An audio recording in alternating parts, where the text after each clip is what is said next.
Salut les petits potes. Aujourd'hui, Gotito et son nouveau micro sont heureux de vous présenter 10 conseils pour devenir une machine sur Waven. Durant toute la vidéo, j'emploierai des exemples tirés de mes games avec mon Xelor Sabliaton. Petit rappel du passif, qui permet de stocker un PA à chaque fois qu'on applique l'effet mouillé, ça sera important pour la suite. D'autre part, les 10 conseils que je vous ai préparés traitent uniquement de la phase de combat. On ne parlera plus de deck building à partir de maintenant. Je vous ai classé ça du plus basique au plus avancé. Soyez bien attentifs, on va démarrer. Prévoir l'intégralité de son tour avant de commencer à jouer.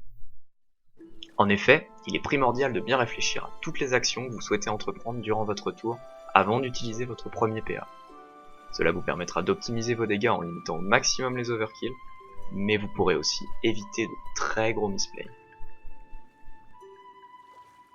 Dans cet exemple, je souhaite tuer Remus qui dispose de 80 points de vie. La somme des attaques de mon personnage et de mon Fairis le mettrait à 16 points de vie. Idéal pour mon sort Gelure qui inflige justement 16 points de dégâts.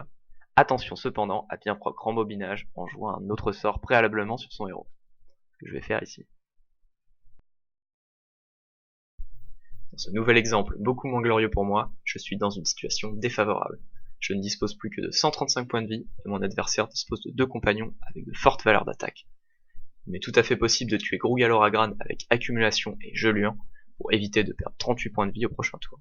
Mais dans la panique, je joue trop vite et préfère me soigner sans compter mes dégâts. Grossière erreur, je vous laisse deviner l'issue de cette game. Toujours réfléchir à l'ordre de ces actions. Le séquencement est la manière dont vous allez choisir d'ordonner les différentes actions durant votre tour. Utiliser sa réserve par exemple. Utiliser sa réserve après avoir lancé un sort qui en génère est bien souvent synonyme de PA inutilisé à la fin du tour. Pour éviter ce genre d'imprévu, petit conseil. Si vous savez que vous allez avoir besoin de votre réserve durant votre tour, commencez par l'utiliser. Si vous avez besoin de plus de PA, il sera toujours temps de la réutiliser dans le même tour si vous y avez stocké les PA de nouveau. Autre mécanique sur laquelle le séquencement a son impact, l'application d'effets. Si une cible a déjà un effet et que dans votre tour vous devez lui retirer et lui appliquer, veillez bien à le retirer d'abord pour ensuite le réappliquer. Tout le contraire de ce que vous voyez à l'instant. De façon plus générale, réfléchissez tout le temps à l'ordre dans lequel vous effectuez vos actions. Il y a souvent des optimisations à gratter de ce côté-là.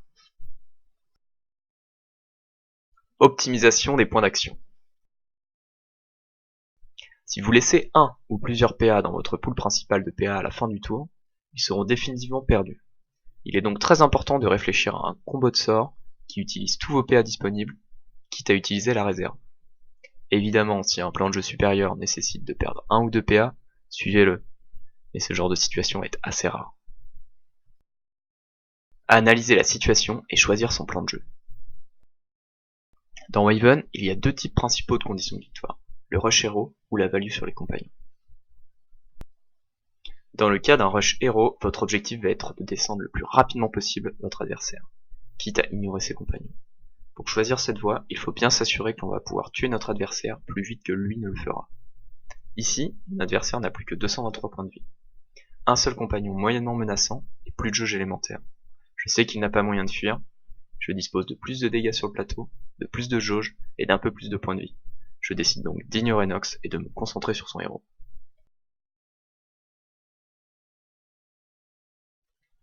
Une alternative au rush est la value sur les compagnons. Le nombre de compagnons étant limité dans une partie, il peut être intéressant d'économiser ses compagnons, en les sortant tard ou en prenant les dégâts à leur place, et de tuer ceux de son adversaire, afin qu'en fin de partie, l'adversaire se retrouve la tête sous l'eau à cause de vos compagnons. Attention néanmoins à conserver suffisamment de points de vie pour ne pas mourir avant que ce scénario n'arrive. Dans ce cas, j'arrive à épuiser les 4 compagnons de mon adversaire, je me tiens à distance de son héros en le bloquant avec mes propres compagnons. Le heal de Dameko me permet de rester suffisamment haut en point de vie pour ne pas mourir, et malgré un petit misplay que je suis sûr vous avez remarqué, je parviens à gagner ce match contre un adversaire un petit peu salé.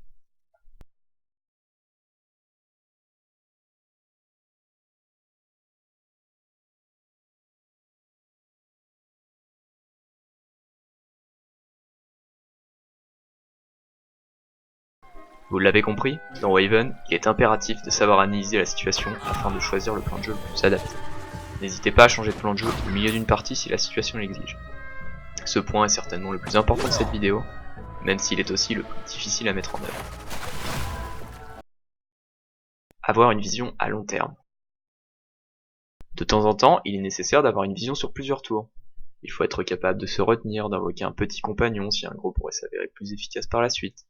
Il faut parfois aussi se retenir d'utiliser sa réserve pour lancer un sort coûteux sur le prochain tour. De temps en temps, il faut même perdre un tour à piocher ou à appliquer des effets au lieu d'envoyer la sauce. Mais si toutes ces choses permettent d'augmenter votre win rate, pas question d'hésiter. Bien gérer son temps. En fonction de la tournure que prend un match, le temps peut devenir une vraie problématique. 5 minutes c'est court, et les 15 secondes de la mort subite c'est encore plus court, surtout en late game. Pour éviter de se retrouver à ne pas avoir le temps de faire toutes vos actions à la fin de la partie, il faut être vigilant au chrono durant tout le match. Réfléchissez à votre tour pendant celui de votre adversaire, exécutez vos actions rapidement, tout en évitant les misclics, et adaptez votre temps de jeu au temps qui vous reste. Petit trick au sujet du chronomètre global, quand il arrive à 0, vous gardez le temps de votre tour courant, ce qui vous permet de faire deux choses. Premièrement, essayez de finir le tour précédent à moins de 5 secondes dans le chrono global. De toute façon, vous aurez 60 secondes au prochain tour. Deuxièmement, utilisez bien vos 60 secondes entièrement quand votre chrono global vient de tomber à 0. Avoir des automatismes. Acquérir des automatismes est un moyen très efficace d'économiser son temps. Connaissez par cœur vos différents plaies de départ en fonction de votre main. Votre premier tour ne doit pas durer plus de 10 secondes. Idem pour le deuxième. Ayez en tête les différentes sommes de dégâts de vos compagnons et de vos sorts sans avoir à les recalculer. Par exemple, je sais que le combo concentration-permutation met 42 de dégâts, et que la somme de l'attaque de mon héros et de Féeris fait 62 de dégâts. Pour acquérir ces automatismes, pas de secret, il va falloir jouer, et vous gagnerez de précieuses secondes une fois que vous aurez tout ça en tête.